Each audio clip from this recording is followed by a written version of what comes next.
Hello everyone, it's Old Guardian here. In this Warcraft Rumble dungeon guide, I'm going to take a look at Dire Maul on a Horde week with no talents whatsoever. The first boss, Stomper Kreeg. Kreeg's trousseau brawl against friend or foe at 70% health. Actually, it's at below 70% health. So, for example, if you hit them with an execute, and it's up to 3 levels lower than Kreeg, then those minis are just going to instantly start fighting against each other. If it's 4 levels lower, then you need a little bit of a nudge to make them fight. You can also use stuff like wellbacks or safe pilots. Anything that damages the minis a little bit, and then they start fighting against each other, and then more come into fray. And if you can make them fight around their own towers, they will also attack their own towers. And if you can make them fight around the boss, they will also attack the boss. So the key mechanic in this one is just to make the enemy minis fight against each other. First, you have to make them fight against each other over here when you need to defend. But as you start moving up the map, you want to make them fight against each other at the towers and then at the boss. And that's how you win. Then the second boss, Immol'thar. Immol'thar has a couple of mechanics that you need to be aware of. First is it breathes void energy in a forward arc, so it's a really high elemental damage arc attack. So you want a resist tank, so either you use something like a Quillboar to turn it around, and you could also use fire elemental. Something that would resist is really good here. And another thing is that these eyes, Eye of the Void, detonates when near an enemy, damaging everything nearby. Beware playing units attract small, so whenever you play a unit, an eye is soon going to spawn in that location. That means that, for example, when you use your Cobalt Miner, you want to mine, for example, here, then you want to place the Cobalt Miner close to the base because an eye is soon going to spawn, and if it spawns so far away from the base that the base can't shoot the eye, then the eye is going to follow the miner and kill your miner, so you won't get to mine. So place your miners close enough to your base so that the base can handle the eyes as your miner moves towards the veins. You can also make bombs out of this, because you can drop your own minis in defense, and then eyes are going to spawn, and then eyes are going to start exploding.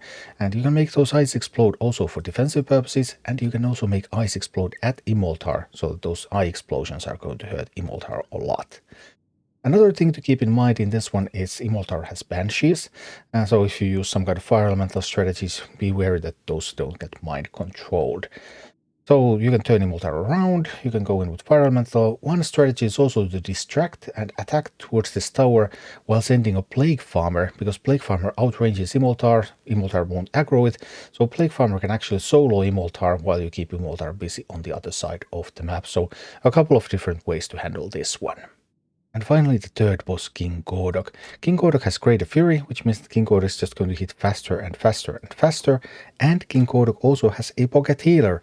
So healing, fast hitting, that's a bit of a challenge. However, there are 2 lieutenants here. There's Lethendris over here, and then there is Chromecrush over here that you can get on your side by hitting them, because they all swap allegiance at 10% health. So this one can slow down King, and this one limits the healing. Now, which means that Lethendris is the important one. You want to grab this one. So you want to get this tower at the start, then you want to grab this one, and with this one you can slow down the boss so that the boss becomes manageable, and then you try to kill the healer from behind the boss as you attack the boss from the right. You can also take Chromecrush optionally and get another assault coming in from the left, but just getting the one that slows down the boss is the main thing. That's really important, because otherwise the boss is just hitting too hard. So this is my no talents army for Sneed, and the same concept can be used with the other Horde leaders as well. So I have Stonehoof Tauren, I have Execute, I have Earth Elemental, Harpies, Plague Farmer, and a Worgen in this army. Obviously, the other Horde leaders don't have exactly the same army bonus slots, so you may need to switch a Quillboar instead of an Earth Elemental, or Quillboar instead of a Worgen, for example, in order to make them match. But anyway, the overall idea of this army. Well, first map, Execute. Execute works perfectly fine as long as it's up to 3 levels below the dungeon level. And yeah, it's just beautiful, what can I say? And it doesn't require any talents whatsoever, it's always as good. So for the first map we have Execute. We have Stonehoof Tauren, which is actually good in all of the maps because there are Huntresses and there are Ogre Mages a lot in this dungeon, and Stonehoof Tauren is excellent against both of those. It would be slightly better if it had momentum, but it's still fine even without any talents. It's one of those units that's just strong without any talents as well. I'm also using Worgen here to ambush some of those Huntresses and Ogre Mages, but I could have a Quillboar there to distract them as well, so that could work if I didn't have a slot for the Worgen. Then for the second map is a little bit tricky without talents, because Typically, I would just attack from the left side and kill the boss real quick, but when you play without talents, the first thing that you lose is damage output. You lose a lot of damage output when you don't have talents, you lose the range from the Plague Farmer, you lose half of the damage from the Harpies. So with this setup, I'm typically trying to get the tower first. So I'm trying to grab the tower and attack from there. I also attempted to use a meat wagon, so that meat wagon outranges the boss, so that I could do the meat wagon alone from the left and then just distraction from the right strategy, but I didn't get that work very well. Meat wagon just doesn't have the same kind of damage output as Plague Farmer because it doesn't poison the targets. So I did that on a yellow level, but once I got beyond yellow, then it just fell off and this felt much better. So taking the tower, taking a bit of a longer fight, and then eventually winning against the boss. And for the third boss, just the usual, grab the tower, grab a lieutenant, meet at the center. I think in this one I actually only grabbed the rightmost lieutenant, I didn't bother going through the left one at all, but that's optional, as it is when you have talents as well. Anyway, this is what Dire Maul looks like, with no talents, in action.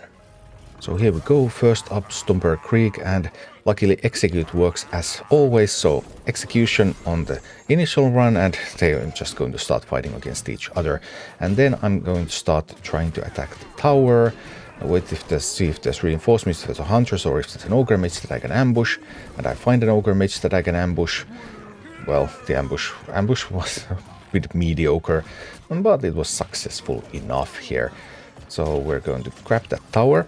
I don't always get this tower on the first attack, but then you just try to do, like here, I use execute on the left side so that I can make that mini crazy and start attacking the tower. So then you would start using executes on this tower first, and just execute is really good at taking towers. It can also grab the tower if the tower is already quite damaged and you can execute it, then that can just get you the tower.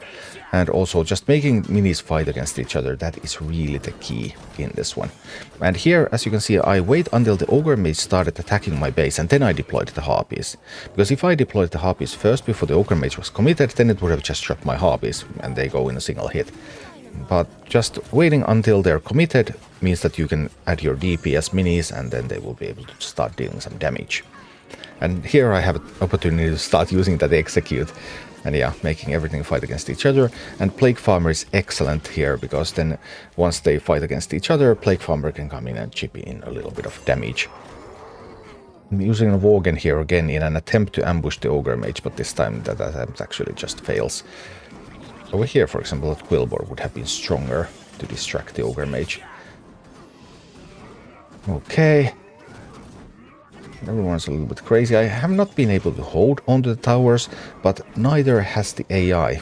All the towers are now contested. They're being fought over. Another execute here. Just everyone's fighting against each other. The ogre mage keeps shooting at the tower. Oh, does the Plague Farmer have enough time? No, that was a little bit late. Be that as it may, we managed to grab that tower. No, we don't. Well, it is sometimes a bit of a struggle. Here a good opportunity to use harpies, because that's just grunts, so that there's no anti-air going here. I use an earth elemental there to distract the mountaineer, to keep it away for a little while, so that I will be able to stabilize the tower. And then I'm using an execute over here, also making that kobold a target for the ogre mage, so the ogre mage will kill the kobold before the kobold gets to mine too much. So yeah, the lower damage output from the lack of talents is clearly visible here, but we're still slowly gaining control. Alright, I waited until the Stonehoof Tauren was able to kill the Ogre Mage before I deployed the Miner, otherwise the Miner would have died to the splash damage. Just using the Worgen here a little bit for ambush. And a good opportunity to execute a little bit. Alright, we get good fight on the tower going. Now might be a good time to send harpies out there, finish off the bear and grab that tower, and then we should be in a pretty good position. Although my rightmost tower is not exactly healthy, so that is a bit of an issue. Also the Ogre Mage managed to kill my harpies. Unfunny things, but hey, happens sometimes. Anyway, we make everybody go crazy again. We need just a little bit more, just a little bit more. Not looking too promising. I haven't been able to stabilize as well as I wanted to. But I have both towers now.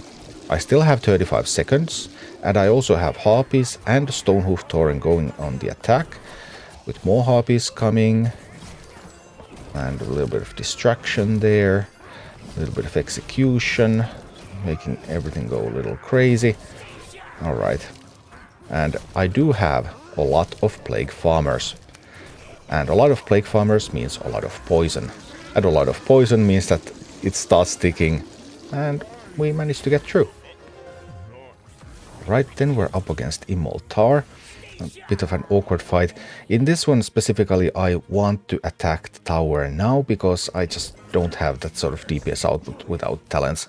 I'm using Stonehoof Tauren there because Stonehoof Tauren can actually charge into a Banshee and kill it.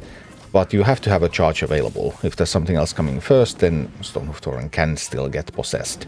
Or if it has already charged a little bit earlier. But now I was able to use Stonehoof Tauren to charge there. I got a couple of Stonehoof Taurens here. Stonehoof Tauren is a pretty sturdy tank, and the charge is extremely valuable.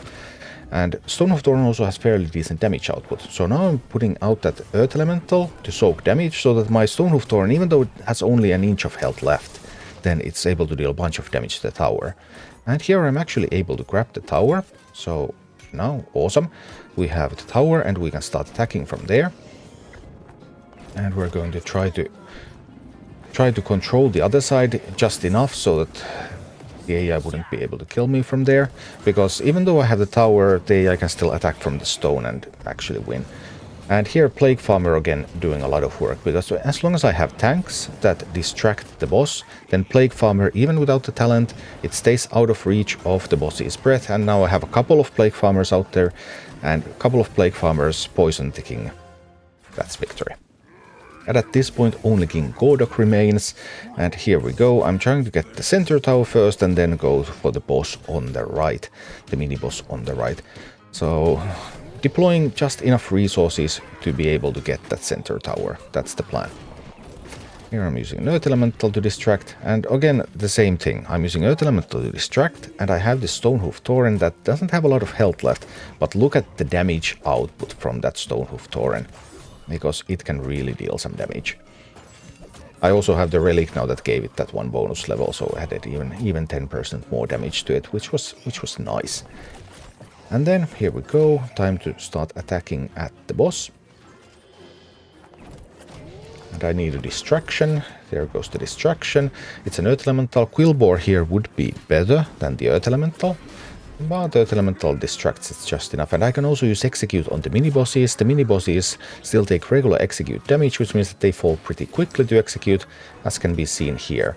Then, in addition to the mini-boss coming from the right side, I want there to be tanks. So I'm sending the Stonehoof Tauren already now, so that with the hope that Stonehoof Tauren will eventually catch up to the boss, because the AI likes to send stuff down that right path. And then once the Stonehoof Tauren catches up, then that means that the Stonehoof Tauren is going to be able to tank the main boss for me. Hopefully. There's a lot of stuff going on. Now Stonehoof Tauren has managed to reach the mini-boss and everything looks really sweet. Now we have a tank, we have the mini-boss who should be slowing down the main boss. I actually don't know why it sometimes just seems to fail at slowing down. Like now, look at the speed of that boss. The mini-boss should be shooting at it all the time, but success is a little bit variable. In this case anyway, I have the Worgen, and the Worgen can also attack the healer. So I'm quite trusted that I can just go in from one side thanks to the Worgen. And also Plague Farmers, just doing Plague Farming things. And whew, that's a victory. Red difficulty, no talents. Thank you for watching. Click like and subscribe if you enjoyed this, and a special thanks to all of my Patreon supporters, YouTube members and Twitch subscribers who make all of these videos possible.